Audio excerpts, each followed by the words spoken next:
जादुई school bag. बहुत समय पहले की बात है। रिंकी अपनी माँ कौशल्या के साथ रहती थी। वे लोग बहुत गरीब थे और वे सब झोपड़पट्टी में रहा करते थे। कोरोना के समय ही कौशल्या के पति दिनेश लाल की मृत्यु हो चुकी थी। दिनेश लाल के मृत्यु के बाद कौशल्या दूसरे के घरों में झाड़ू पोछे के काम किया करती थी और अपनी बेटी का पालन किया करती थी।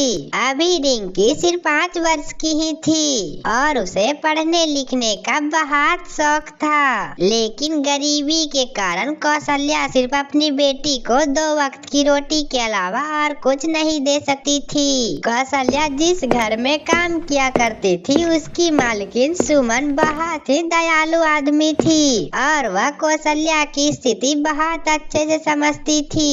इसी वजह से सुमन हमेशा कौशल्या की मदद किया करती थी। सुमन के बच्चे एक बहुत अच्छे स्कूल में पढ़ा करते थे, लेकिन उनके बच्चे बहुत ज्यादा बदतमीज एवं घमंडी थे और वो हमेशा रिंकी को चिढ़ाते रहती थी कि वो गरीब है और उनकी ही फटी हुई कपड़ी पहनती है। वो कभी नौकरानी की बेटी कह के बुलाते तो कभी उन्हें सफाई वाली की बेटी भी कहते थे और रिंकी को उनकी बातों का बहुत बुरा लगता था, लेकिन वो बेचारी उनके प्रति कुछ नहीं करती थी, इसलिए वो उनकी बातों को चुपचाप सुनते रहती थी। और ऐसे ही कुछ दिन और बीत जाते हैं तो उसके बाद एक दिन रिंकी अपनी माँ से कहती है, मम्मी वो मालकिन की बेटी हमेशा से चिढ़ाते रहती है। वो मुझे हरदम से नौकरानी एवं सफाई वाली की बेटी कहती है और मुझे वो सब बिल्कुल भी अच्छा नहीं लगता।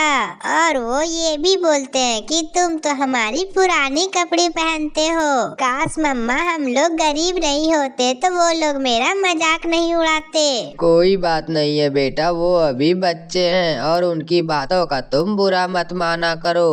माँ मुझे भी गोलू और मोलू के तरह स्कूल पढ़ने जाना है। माँ मेरा भी एडमिशन करवा दीजिए ना। बेटा मुझे भी तुम्हारे पढ़ाने लिखाने का बहुत शौक है, लेकिन मेरे पास मजबूरी है, इसलिए मैं तुझे ज्यादा पढ़ा लिखा नहीं सकती। बेटा पढ़ाने के लिए तो ड्रेस, कॉपी, किताब एवं बैग के लिए भी तो पैसे लगेंगे, वो सब आखिर कहाँ से आएगा? माँ मुझे वो सब नहीं पता, मुझे तो सिर्फ स्कूल जाना है। वैसे तो रिंकी बहुत ज्यादा समझदार थी, लेकिन स्कूल जाने के लिए वो रोने लगती है। ये सब देखकर कौशल्या उनसे कहती है, कोई बात नहीं है बेटा, मैं अब 2-3 घरों में काम करूंगी और खूब मेहनत करूंगी और अब तुम स्कूल पढ़ने के लिए जा पाओगी। अगले दिन कौशल्या काम पे जाती है और सारी बातें सुमन को बताती है और इसके बाद सुमन कौशल्या को ले जाकर 2-3 घरों में काम लगवा देती है। और ऐसे ही काम करते करते कौशल्या को 1 महीने बीत जाते हैं और अगले महीने की सैलरी मिलने पर कौशल्या तुरंत ही अपनी बेटी को लेकर एक अच्छे स्कूल में जाकर एडमिशन करवा देते हैं। उस स्कूल से तो उसे कॉपी किताब मिल जाती है, लेकिन उसे बैग खरीदने के लिए खुद से कहा जाता है। अरे कौशल्या हमारे पास एक पुराना बैग है, जब तक से तुम्हें अगली महीने की सैलरी नहीं मिलती तब तक से तुम हमारी पुरानी बैग लेकर रिंकू को स्कूल भेजो।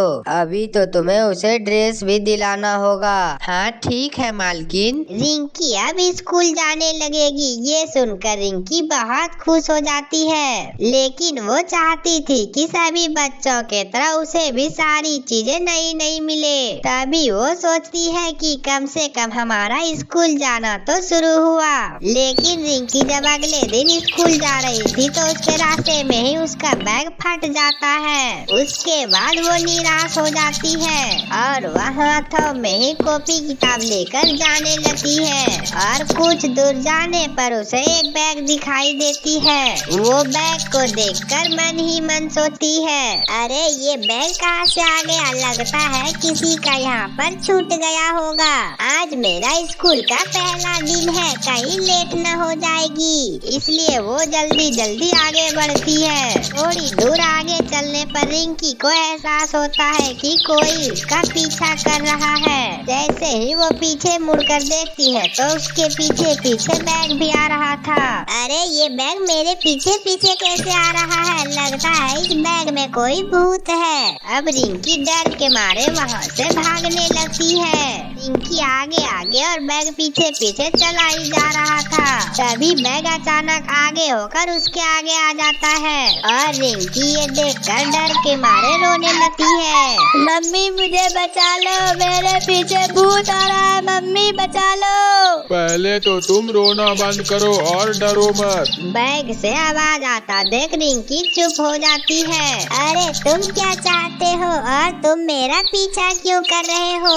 मैं तुम्हारा मदद करने आया हूँ, तुम मेरे पास आकर मुझे उठा लो। मैं अच्छे से पढ़ने वाले बच्चों की सहायता करता हूँ और तुम डरो मत और मुझे उठाकर ले जा सकती हो।